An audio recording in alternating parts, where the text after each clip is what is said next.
Hello ma'am. Hello. Hydra facial बद्दल खूप comment आल्या आहेत, सो प्लीज त्याच्याबद्दल इन्फॉर्मेशन देऊ शकताय? हो नक्की.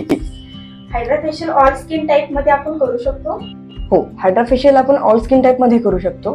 फक्त जी एक्सेसिव्ह ड्राय स्किन आहे आणि सेन्सिटिव्ह स्किन आहे त्यामध्ये एक्सफोलिएशन आणि एक्स्ट्रॅक्शन ही स्टेप खूप कमी प्रमाणामध्ये आपण यूज करतो.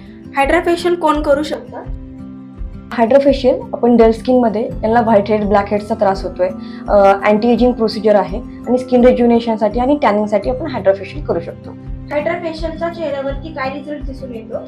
हायड्रा फेशियल केल्यानंतर तुमची स्किन इन्स्टंटली ग्लो आणि फ्रेश फील करते आणि तुम्ही डेली रुटीनमध्ये जे पण स्किन प्रोडक्ट्स यूज करता, जे सिरम असतील, क्रीम्स असतील, त्यांचं स्किनमध्ये खूप चांगलं ॲब्सॉर्प्शन होतं आणि त्याचा रिझल्ट खूप छान येतो. हायड्रा फेशियल नंतर कोणती काळजी घ्यावी? हायड्रा फेशियल केल्यानंतर तुम्ही चेहऱ्याला हायड्रेशन प्रोव्हाइड करणं आणि सनस्क्रीन ॲप्लिकेशन करणं खूप गरजेचं आहे. हायड्रा फेशियलचं नेक्स्ट सेशन आपण किती दिवसांनी घेऊ शकतो? 21 डेज तुम्ही हायड्रा फेशियलचं नेक्स्ट सेशन करू शकता. Okay, thank you ma'am. तुम्हाला अजूनही काही प्रश्न पडले असतील तर नक्की कमेंट करा.